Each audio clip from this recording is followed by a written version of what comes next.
1 million. C'est le nombre de personnes soignées chaque année grâce au don du sang. On estime que 10 000 dons sont nécessaires chaque jour pour transfuser les patients atteints de maladies ou lors d'opérations chirurgicales. Le type de don le plus courant est le don du sang, qui permet de prélever en 10 minutes seulement tous les composants du sang, globules rouges, plasma et plaquettes, qui sont séparés par la suite dans une centrifugeuse. Le don du sang est réalisé en position allongée sous surveillance. Le volume prélevé varie entre 420 et 480 ml suivant la corpulence du donneur. Pour repartir du bon pied et vous détendre, une collation sera proposée. Pour devenir donneur, il faut avoir entre 18 et 70 ans et peser minimum 50 kg. Une femme peut alors donner son sang 4 fois par an, un homme 6 fois, en respectant un délai de 8 semaines entre chaque don. Attention, certaines contre-indications comme un traitement antibiotique peuvent vous empêcher de donner. Le don du sang permet de sauver des vies, que ce soit pour traiter des maladies chroniques, répondre aux situations d'urgence ou encore de contrer les effets néfastes de la chimiothérapie. Si vous hésitez encore, sachez qu'en 1 heure de votre temps, vous avez la possibilité de sauver 3 vies. En 2021, 338 000 dons de plaquettes ont été réalisés en France, un des 3 types de dons du sang possibles. Les plaquettes sont des cellules produites par la moelle osseuse. Elles sont prélevées dans un séparateur et les globules rouges sont restitués au donneur.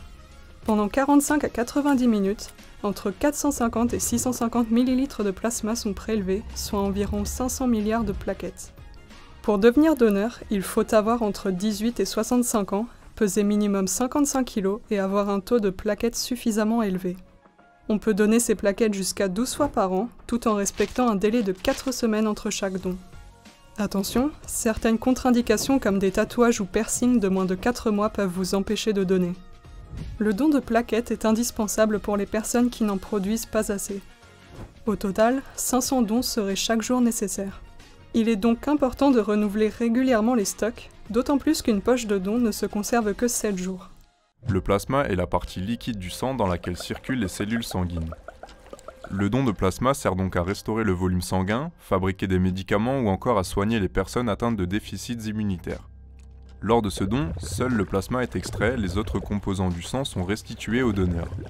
Ce dernier pourra avoir un moment au calme pour se détendre pendant les 40 à 60 minutes de prélèvement. Pas d'inquiétude, le prélèvement se fait allonger dans un fauteuil, le tout sous surveillance. Au moindre problème, parlez-en à un membre du personnel. Une fois le don effectué, il ne reste plus qu'à se reposer au moins 20 minutes avec une boisson rafraîchissante et une collation, la partie préférée de beaucoup de donneurs.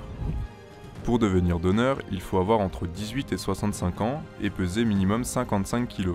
Il est alors possible de donner son plasma toutes les 2 semaines. Attention, certaines contre-indications comme un traitement antibiotique peuvent vous empêcher de donner. Parfois, lorsque vous ne pouvez pas donner votre sang, vous pouvez tout de même donner votre plasma. Par exemple, certains voyages peuvent contre-indiquer le premier alors que le second, lui, reste le plus souvent possible.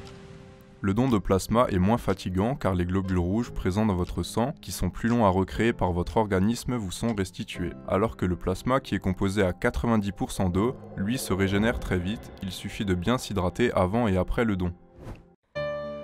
Donneur de sang bénévole, faites le don de la vie. Donnez votre sang.